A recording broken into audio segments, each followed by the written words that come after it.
ನಮಸ್ಕಾರ ಎಲ್ರಿಗೂ. ನಾನು ನಿಮ್ಮ Rachana Naveen. Welcome back to my YouTube channel. ನಾನಿವತ್ತು ನಿಮ್ಮೆಲ್ಲರ ಆರಾಧ್ಯ ದೇವಿಯಾದಂತಹ ಶ್ರೀ ಮಾರಮ್ಮನವರ ದೇವಸ್ಥಾನಕ್ಕೆ ನಾನಿವತ್ತು ಬಂದಿರೋದು. ಬನ್ನಿ ಫ್ರೆಂಡ್ಸ್, ದರ್ಶನ ಮಾಡೋಣ. ಅಮ್ಮನವರು ಶಕ್ತಿ ಸ್ವರೂಪಿಣಿ ಎಂದು ನಾವು ನಂಬ್ತೀವಿ. ಮತ್ತು ನಮಗೆಲ್ಲ ಸುಖ, ಶಾಂತಿ, ಆರೋಗ್ಯ ಮತ್ತು ಸಮೃದ್ಧಿ ದೊರಕಲಿ ಅಂತ ನಾವು ಭಕ್ತಿಯಿಂದ ಪ್ರಾರ್ಥಿಸ್ತೀವಿ. ಮನಸಾರೆ ದೇವಿನ ನಾವು ಬೇಡ್ಕೊಂಡ್ರೆ ನಮ್ಮ ಇಷ್ಟಾರ್ಥಗಳೆಲ್ಲ ನೆರವೇರ್ತವೆ.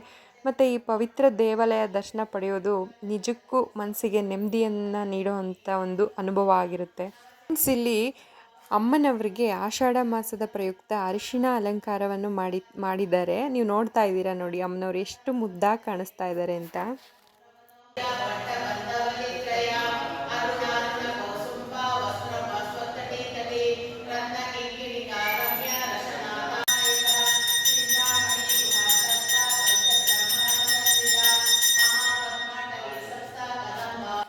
ಪೂಜೆ ಎಲ್ಲ ಆಯಿತು ನೋಡಿ ಫ್ರೆಂಡ್ಸ್. ಮಂಗಳಾರತಿ ತಗೊಳ್ತಾ ಇದ್ದೀವಿ.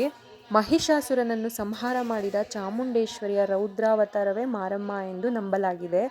ಈಕೆ ನಮ್ಮೆಲ್ಲರನ್ನ ಹೇಗೆ ರಕ್ಷಣೆ ಮಾಡ್ತಾರೆ ಅಂದರೆ, ಪ್ರತಿ ಗ್ರಾಮದಲ್ಲೂ ನಾವು ನೋಡಿದ್ದೀವಿ ಮಾರಮ್ಮ ದೇವ್ರನ್ನ. ಊರಿಗೆ ಬರುವಂಥ ಸಾಂಕ್ರಾಮಿಕ ರೋಗ ಮತ್ತು ಕೆಡುಕುಗಳನ್ನು ತಡೆದು ಶಾಂತಿಯನ್ನು ಕಾಪಾಡುವಂಥ ಕೆಲಸ ಮಹಾತಾಯಿ ಮಾಡುವಂಥದ್ದು. ಈಕೆಯ ಕೋಪ ಮತ್ತು ತಂಪು ಹೇಗೆ ಅಂದರೆ, ತಾಯಿ ಮುನ್ಸ್ಕೊಂಡ್ರೆ ಊರಿಗೆ ಕೆಡಕಾಗುತ್ತೆ ಅಂತ ನಾವು ಜಾತ್ರೆ ಮಾಡಿ ವಿಶೇಷ ಪೂಜೆಯನ್ನು ಸಲ್ಲಿಸಿ ತಾಯಿಯ ಪ್ರೀತಿಗೆ ಪಾತ್ರರಾಗ್ತೀವಿ.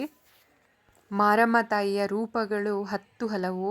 ಅದರಲ್ಲಿ ಊರುಮಾರಿ, ಉರಿಮಾರಿ, ಮೂಗುಮಾರಿ, ದೊಂಬರ ಮಾರಿ ಮತ್ತು ದಂಡಿನ ಮಾರಮ್ಮ ಮುಂತಾದ ವಿವಿಧ ಹೆಸರುಗಳಿಂದ ಈ ತಾಯಿನ ನಾವೆಲ್ಲರೂ ಪೂಜೆ ಮಾಡ್ತೀವಿ. ಹೊರಗಡೆ ಬಂದು ಪ್ರದಕ್ಷಿಣೆ ಹಾಕಿ ತಾಯಿಗೆ ನಮಸ್ಕಾರ ಮಾಡಿ ಅಲ್ಲಿಂದ ನಾವು ಹೊರಟ್ವಿ.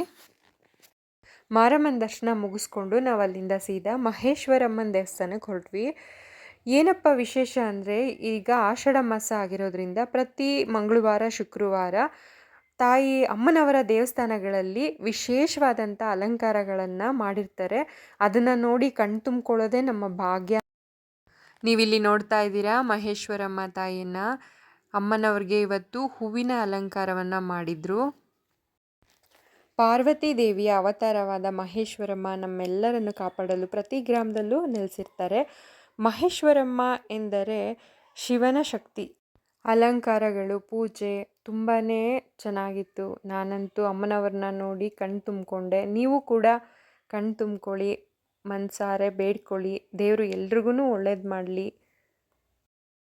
ಫ್ರೆಂಡ್ಸ್, ಇವತ್ತು ಶ್ರೀ ಮಾರಮ್ಮ ತಾಯಿ ಮತ್ತು ಮಹೇಶ್ವರಮ್ಮ ದೇವಿಯ ದರ್ಶನವನ್ನು ನಾವು ಮಾಡಿದ್ವಿ.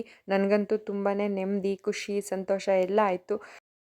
ಅಮ್ಮನವರ ಆಶೀರ್ವಾದ ನಮ್ಮೆಲ್ಲರ ಮೇಲೆ ಸದಾ ಇರಲಿ ಅಂತ ನಾನು ಮನಸಾರೆ ಪ್ರಾರ್ಥಿಸ್ತೀನಿ.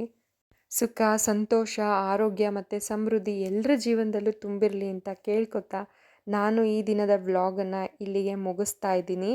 ಈ ವ್ಲಾಗ್ ಇಷ್ಟ ಆದರೆ ಒಂದು ಲೈಕ್ ಮಾಡಿ, ಶೇರ್ ಮಾಡಿ, ಕಮೆಂಟ್ ಮಾಡಿ.